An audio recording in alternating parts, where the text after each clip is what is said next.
Hey guys, we're here to do another video today, and today we're going to do a triple review. We're going to review episode 1, 2, and 3 of Loki. See the Marvel poster back there? Yeah, you know what this is. You know what we're talking about. We're here to talk about Marvel. And I know people have been like, well, but you talk about DC shows on your channel. Yeah, but I'm a Marvel fan. I watch DC shows. But you see that? It's a Marvel poster. You see my shirt? Venom, that's a Marvel character. You see my hat? That's the King of Wakanda, okay? So we talk about Marvel here. I mean, there ain't no DC up in this bitch today, okay? So we're not just here to talk about Marvel. And yeah, on his computer, he's got some Marvel there. We are here to talk about Loki, the God of Mischief. So if you guys don't know, Loki is about the Loki that we saw in Endgame that got away with the Tesseract and has created an alternate timeline, Loki. So the first episode of the show really sets it up. We get the humor of Tom Hiddleston and what people want to see, expect to see. They open up the whole world. We see this whole idea of the TBA, which is like an elite force of police that are meant to be okay, this doesn't belong in the timeline. It needs to be erased because it's not a part of the sacred timeline. So whenever we're dealing with the sacred timeline, it's got to be dealt with. Right? So that's kind of how it goes. Because the sacred timeline that's not how we do it. So then, but we set up throughout this episode that there's other variants that are dangerous even more so than Loki. This episode had great emotion for a premiere. We got to see Loki completely break down as he witnesses his fate. He watches himself die multiple times. He watches his mother die. He watches himself say goodbye to his dad. It's very emotional. Tom Hiddleston has top-notch acting. And the first episode just kind of sets up this world and puts a new perspective, a new spin on everything, and makes it really well successful. So I thought that was really good for the first episode. I'm going to give the first episode a 9.4 out of 10. It's the best premiere of the Disney Plus Marvel Universe. It's very well done. Now, episode 2. We pick up right where episode 1 left off, where this new variant is Wreck and Shop.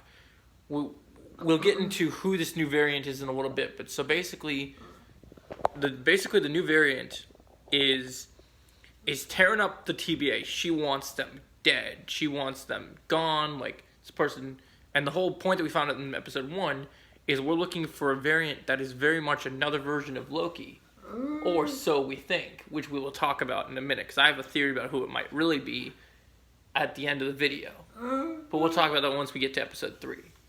Because when her name is revealed in episode 3, we'll talk about what this particular name means if you're a fan of the Marvel Comics. And you know what we know. So, yeah, there's my buddy in the background, right? So he's pulling his Venom on me. So we got that. And so episode 2 is about, there's more action than episode 1 because there wasn't really any action. We get to see the bond explored between Loki and Mobius, played by Owen Wilson.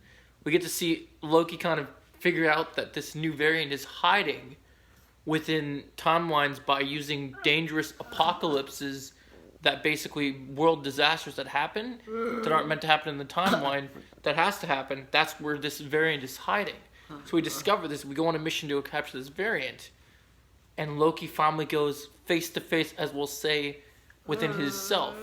But this person is basically shape-shifting into other people, so we don't quite meet them yet. But when we do meet them, it's not just any Loki, it's female Loki from the comics. So they fight, they have a little chit-chat, and then Loki falls after. This episode is getting a 9.5 out of 10, because this episode was even a step better than episode 1. It just upped the ante, it got crazy. And now, guys, without further ado, let's review episode 3 of Loki. So guys, episode 3 came out today, so it's still fresh in my mind. Holy crap, guys. This episode was freaking mind-blowing amazing. We got so many great reveals. To start things off, Lady Loki's name is Sylvia, which if you don't know from the comics, will hint at her identity. She's not just a Lady Loki. She has a much bigger identity that we're going to talk about once we're done with this review. Because I have a couple theories about if you guys don't know what that name means, we're going to give it to you, straight. You're going to find out just how amazing that is. So, number one big thing to talk about, the fight choreography in this episode. I did not think that Loki and Lady Loki, you could see them be so badass. Like she's kicking, doing martial arts kicks, punching dudes. They're doing full out fights, man. And that bar scene, fantastic. They're just beating people up. And then Loki plays a Thor and does a Thor thing. He takes up his glass and goes, "This drink, I like it. Another." Where he just throws it down. So it's beautiful. And we developed this interesting chemistry between these two characters, which is beautiful. And then we get this big twist, guys. You ready for the big twist of the episode? We're revealed that, so we thought throughout episode 1 and 2 that the TBA, controlled by the Timekeepers, that there's this police force that have been born and tasked with this purpose of time, of keeping and making sure the timelines were secure. And we're meant to think these guys are the good guys, right? But we find out in this episode, the Timekeepers are evil. They're the real villains of the show. Because here's the thing. The variants, we find out that the security squad in the TBA that says that time passes here different in the TBA, which we'll get to in a minute, they're not just they're not just pawns in like anybody else's. They're not the people that have purpose that we thought they are. They're actually variants just like the Lokis. The TBA has their minds messed with so that they can manipulate. They're just regular people like you and I that have been recruited to do these jobs. And how they're being recruited is they're being brainwashed in their mind to do what they're needed to be done. So yeah, guys, mind-blowing reveal. The episode ends. Loki and Sylvie don't get to the ship at the end, and that's unfortunate. But whoa, oh, you have something fall? So just the remote. Oh, just the controller. So yeah, so Sylvie and Loki, you know, the episode ends kind of on a sad note because we don't get what we came here searching for. But on the bright side, now we get into the biggest thing at the end of the episode. So we have 2 theories to go over in this video. Okay, so now that we did all the reviews, so first my score for episode 3, definitely a 9.6 out of 10. Best episode of the show so far. Fantastic. Michael Waldron, who wrote for Rick and Morty and is now teamed up with Kevin Feige, he is doing the Marvel fans proud and bringing some interesting new concepts into the multiverse, and I can't wait to see what he does next. So there's my review for those 3 episodes.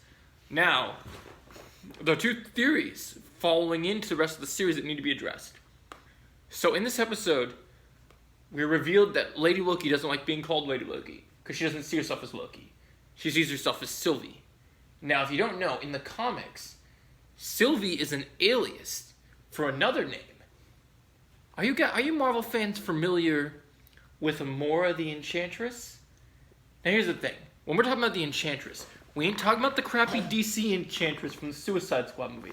No. We're talking about, you remember the cartoon Earth's Mightiest Heroes?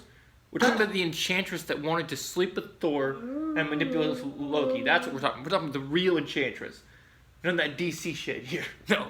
It's a real Enchantress. Okay?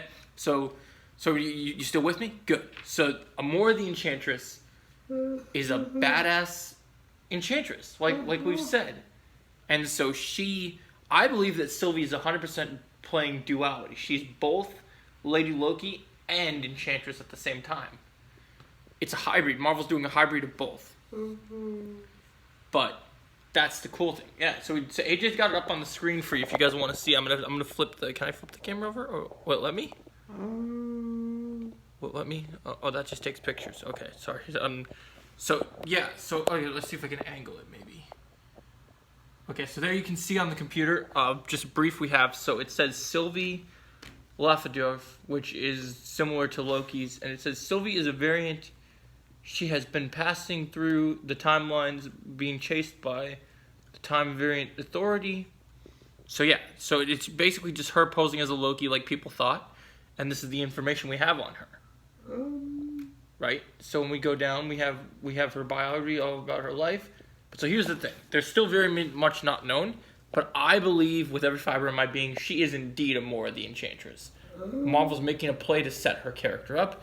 She also is a Nexus being, just like Loki and the Scarlet Witch, which sets them all, which means they can all travel through the multiverse, which makes them all pretty dangerous and powerful.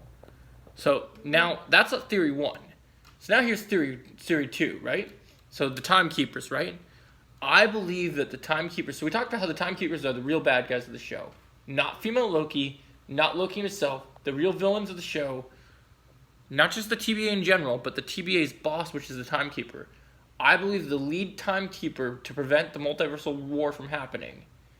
So we know that one of the TVA leads is actually, in the comics, the wife of Kang the Conqueror.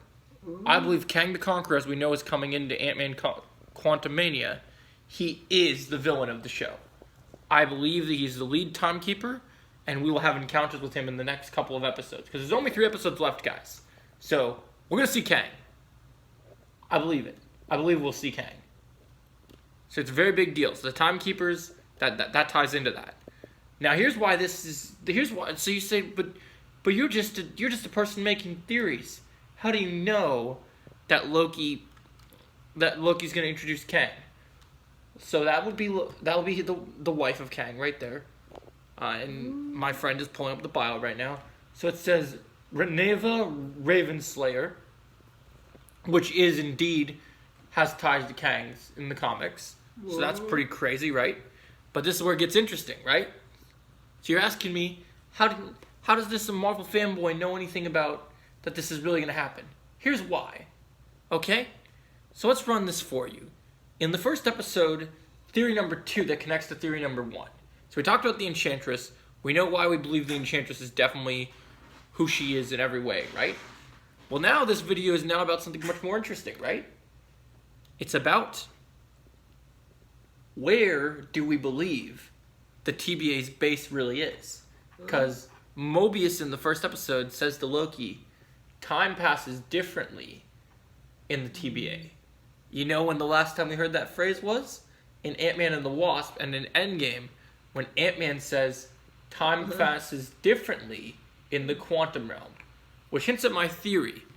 I believe that the TBA's base is indeed the city in the quantum realm. And we are in the quantum realm. That's why things are there. And here's why I believe that. Because Kang being the villain, he would be in the quantum realm. Because the third film is all about time travel. And Kang is a lord of time travel. In fact, that's why he's a timekeeper. No, he's not just a timekeeper. He's the timekeeper. And his wife probably has something to do with it. There's nefarious plots going on within the TBA. I believe this. I believe them to be the villains. I believe Kang to be behind all of it. Kang is the new Thanos for the MCU. We're going to be building up the little pieces, but instead of hunting gems, we're dealing with a literal Time Lord of craziness. So yeah, theory.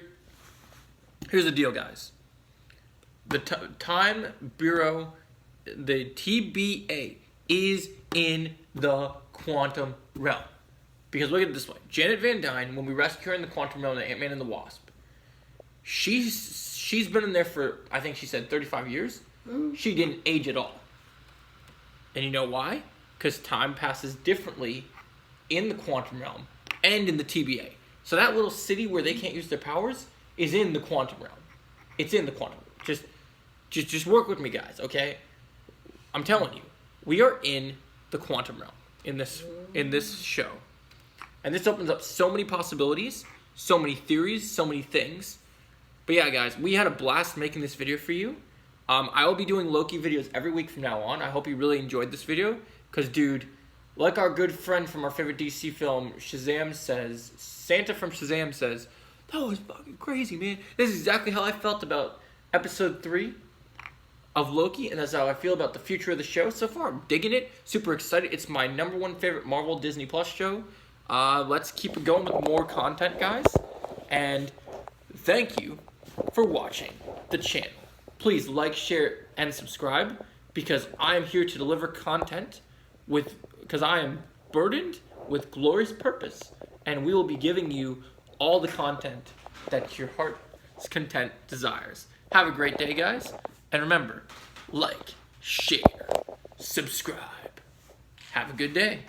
Thanks for watching.